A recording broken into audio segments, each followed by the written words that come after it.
Много е трудно да се опитваш да снимаш през зимата на естествена светлина. Естествена светлина в момента почти няма, макар че все още е 3 след обяд. Ако ви е мрачно, много съжалявам. Любимите ми продукти изглежда ги гледате сезонно. Последния път пуснах такова видео, мисля, че август месец. И аз не използвам всеки месец толкова много различни неща, че да мога да пускам такова видео в края на всеки месец. Първото нещо, което ще ви покажа, го гледах на 2 места преди това. В канала на Girls Temptations Blog, в 2 клипа на Mary от Berry's Beauty Place, където и тя го показва за любим продукт, така че ако следите тях двете, със сигурност вече сте чували за това. Лип смутъра на Catrice, ето така изглежда. Е гланц за устни, който има в основата си гъбичка, която изглежда ето така. Този гланц не е съвсем прозрачен, има 3 цвята. Този, който аз съм си взела, е най-светлия, защото всички останали бяха свършили, като отих да си го взема. Много добре се разбира с вятъра и въобще студеното време навън. Ако ви се е случвало, слагате си гланца, излизате на вятъра и вятъра сякаш изсушава гланца върху устните ви и той още повече спомага за самото напукване на устните. Докато това не само, че не го издухва вятъра, образно казано, но и наистина много добре хидратира. Ми мирише на парасковки, на нещо вкусно и сладко, което искам да изям. Другото любимо нещо за устно, и това ви го казва човек, който не обича кафе и не пие кафе. Това е балсам за устни с аромат на кафе мока от Crazy Rumors. Crazy Rumors е органична марка, която използва изцяло растителни съставки от натурален происход. Тя е веган и не е тествана върху животни и има точно този балсам много аромати, от който аз избрах този с аромат на кафе мока. Не мога да ви опиша колко ме опиянява този аромат. Мога да стоя да си го мириша цял ден. Да не говорим, че натуралните съставки от натурални масла от биопроизводство са най-доброто, което можете да сложите на устните си като подхранване. Така че това е балсама, който използвам най-често за основа за устните под по-изсушаващи червила. Със следващия продукт се здобих от Feel Unique от намаленията през август месец. Това е палитрата на The Balm, казва се Rockstar Palette The Balm Jovi. Ако сте гледали канала на Ели, със сигурност сте я виждали. Знам, че има в сайта на Ели, но всъщност там не излиза много изгодно. Какво представлява тя? Горната част на палитрата се отворя по този начин. Отгоре има много красиво огледало под формата на сърце. Цветовете сенки са точно мой тип сенки. Ето тези тук, лилавите, розовите. Също така средната колона. Това са изцяло матови сенки. Има доста тъмни матови сенки, ето тук отдолу, които са подходящи за външния ъгъл на окото и които са изключително пигментирани. Ето този цвят тук го обожавам, защото е много красив, бежово. В момента съм гримирана с този зеления цвят и този бежевия цвят над него. Единственият цвят, който не ми харесва е ето този тук горе, който се вижда, че е изключително брашнян и изключително много се рони. Това е хайлайтера, който казва, че е същия като Mary Lumanizer, но аз не мога да потвърдя, защото нямам оригинала. И това е страхотен руж, който е също толкова пигментиран. Всъщност и двата цвята могат да се използват като сенки. Аз съм ги комбинирала с всички тези сенки, които са отгоре. А долната и част, като се отвори, това са два цвята гланцови или червила. Не съм сигурна точно какво се води, но аз не обичам много да ги използвам тези, защото не защото не са хубави, а защото ме затрудняват с нанасянето отново през деня. Трябва да си го сложа преди да изляза и след това през деня не мога просто да си извадя черви от очанцата и да си го нанеса пак. Трябва да си нося цяла палитра и четчица. Мисля, че тук е мястото да спомена няколко четки, които харесвам много. Четка, с която да си преливам сенките в сгъвката. Това е четката на Real Techniques Base Shadow Brush. Много хора са говорили за нея. Изглежда ето така. Продава се в комплект с още 3-4 четки на Real Techniques. Тя ги имам от по-давна. Самата и форма е много удобна и това позволява много добро преливане според под какъв ъгъл ще поставите самата четка. Но самите четки на Real Techniques, тези на Саманта Чапман, са изключително лекички. Просто са лесни за боравене, защото позволяват много лесен контрол. Друга четка, която пък харесвам за нанасяне на фондютен, това е четката на EcoTools. Защо ми харесва повече от стиплинг четките? Струва ми се, че по-добре нанася самия продукт. Това изяжда повече, отколкото изяжда това. И го нанася така, че едновременно го сякаш го боядисва върху кожата, но не го прави на четки, както стандартните четки за фондютен, тези, които са плоските, които приличат на бояджийски четки. Идеалният баланс между добро разнасяне и непоглъщане на продукта и мекота на самите косъмчета. А другата четка, която може би ми е най-любимата четка на всички времена, защото става за всичко, това е на Elf Complexion Brush. Ето така изглежда. Всъщност става за руж, за пудра, за контуриране, за хайлайтър, за каквото ви хрумне по лицето може да се използва тази четка. Само за фондите не съм пробвала, но косъмчетата и са твърде мекички, за да става за фондите. Маската за лице, която използвам най-много в момента, тя е на една българска марка, която се казва Sea Stars, Black Sea Stars по-точно. Шоколадова маска без парабени, ето така изглежда. Марката изглежда някаква черноморска, тъй като я намерих най-евтино и най-бързо в Поморие. Почистващо, минерализиращо, подхранващо, подмладяващо, регенериращо, противовъзпалително, детоксикиращо и хидратиращо действие върху кожата. Придава блясък и енергичност, предпазва от напукване, омекотява, изглажда и релаксира и тонизира. И това е всичко, което пише, това е всичко, което прави. Вътре има морски минерали и микроводорасли, каолин, какаово масло и витамин Е. Маските на Black Sea Star са два вида. Едните са с морска луга, каквато е тази, и другите са с морска кал. Значи тези, които са с морска кал, калта, която е сама по себе си представлява изгнили микроорганизми. Изгнилите микроорганизми, те са мъртви и миришат на мъртви микроорганизми. И тях съм ги пробвала, но те просто вонят на нещо средно между отходен канал и мъртъв труп. Тази точно е, която е с хума и с черноморска луга и действително си мириша на шоколад, не мириша на никакъв отходен канал.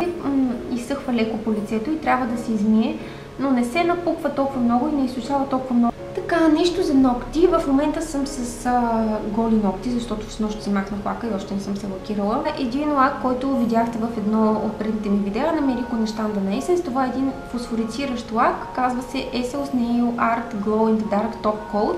Това всъщност е топ лак, който се слага върху който и да е друг лак. Прави оттенъка на лака ви малко по-млечен и кара ногтите да светят в тъмното. Но наистина свети в тъмното и е много смешно, като станеш през нощта до туалетната и да се светиш с ногтите. Задължително трябва да се сложат два слоя от него, за да свети добре. Извика така детинското в мен и ме накара да се зарадва. Да преминем набързо към нещата за тяло. По това време на годината имам нужда от ексфолиране. Исках да си намеря продукт, който да е едновременно ексфолиращ и едновременно хидратиращ. И за тази цел исках да отида в Lush. То се казва Buffy. То се държи в една такава метална кутийка и изглежда ето така. Това е блокче от натурални масла, в което са вложени такива ексфолиращи частици от орехи или вече от не си спомням какво, но ще го напиша някъде. Използва се под душа. След като вече измита кожата с душ гел, се натърква с това блокче и едновременно частиците, които са леко грапави, ексфолират самата кожа. Маслата, които са вложени в продукта, хидратират.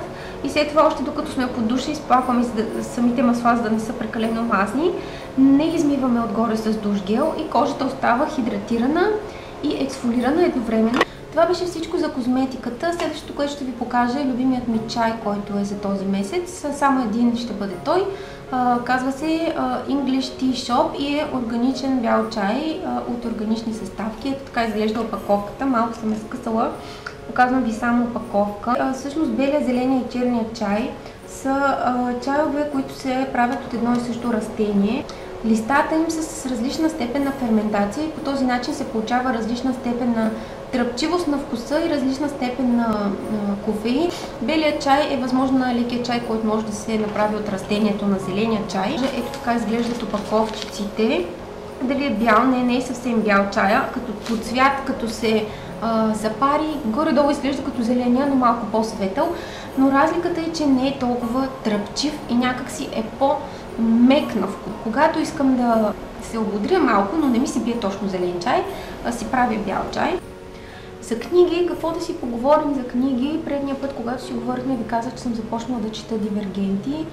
Прочетох Дивергенти, харесаха ми, защото това е типично мой стил. Аз харесвам такива жанрове, които са фантастични, разказват за алтернативни светове, за алтернативни хора, за други закони, други правила, по които живеят хората. Следващото след Дивергенти, което четох, исках да бъде друга антиутопия. Прекрасният нов свят е книга, която представлява една алтернативна реалност в бъдещето, която показва някакви умопомрачителни крайности, които ние в момента не можем да си представим като живот, като отношение между хората, като лични връзки между хората. Тотално противоположна на нашите ценности в момента и ми беше изключително интересно да проследя как би се развил един такъв свят и как би се развила историята на героите в този свят и как би се развила историята на героя, който е против тези неща в този свят.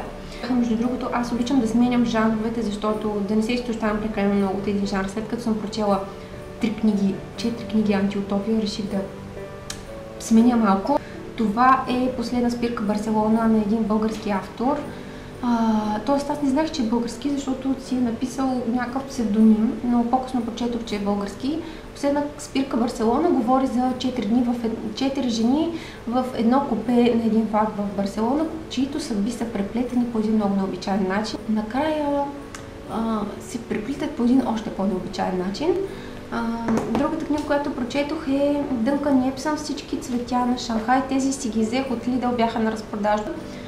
Разправя се за една китайка в началото на 20 век и за задълженията на момичетата в началото на 20 век в Китай и за социалните норми по това време. И така и другото, което прочетох, е един любовен роман Красавицата и звярат на Аманда Пуик.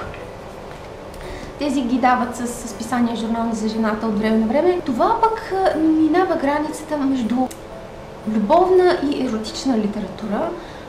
Ако ви се чете нещо разнежващо и еротично, прочетете това. Не беше лошо. Отекчих ли ви вече? Ако не четете книги, вече сте пропуснали тази част от видеото, но искам да ви разкажа какво четох този месец, защото последните месеци бяха месеци на доста четене, на доста книги. Също прочетох любимата ми книга на Агата Кристи до момента, Убийството на Роджер Акройд. И прочетете я. Защото обикновено героите на Агата Кристи са сравнително непредвидими. Но тези герои на Агата Кристи са изключително непредвидими. Прочетох още няколко книги, между които на Джерам Джерам, 3 души в една лодка, но бях малко разочарована, защото четох, че едва ли не ще се смея в автобуса и няма да мога да се контролира.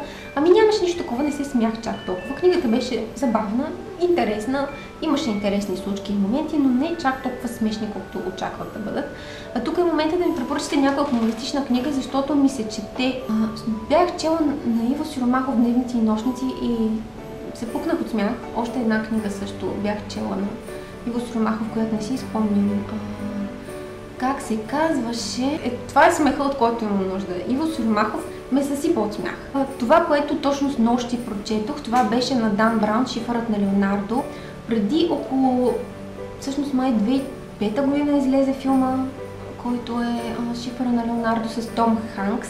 И аз тогава го гледах, но ми беше изключително скучен, защото първо не бях така ориентирана професионално към архитектура и изкуство, както съм в момента. Не знаех въобще нищо за тези места и тези произведения на изкуство, за които се говори във филма. И не проследих нишката достатъчно добре, пък и бях много малка за тези неща и не ми хареса толкова. И сега съвсем наскоро свалих си книгите, прочетох Шифъра на Леонардо и искам да прочета всичко от Дан Браун от тук нататък. Значи този човек умее да пише много завладяваща нишка на историята. Сюжетът е такъв, който следва логически гатанки, връзки. Завързаността на сюжета и на героите в него прави книгата много динамична и много да не можеш да оставиш да искаш да разбереш какво ще стане по-нататък. Плюс, че самата книга, която е 500 страници или нещо от сорта, почти цялата книга се развива в една вечер. Така че може да си представите колко динамичен е самия сюжет и как те държи на тръни и как ти ангажира съзнанието сам да решаваш тези загадки, които са в самата книга посочени и които героите през целия сюжет се опитват да разгадаят.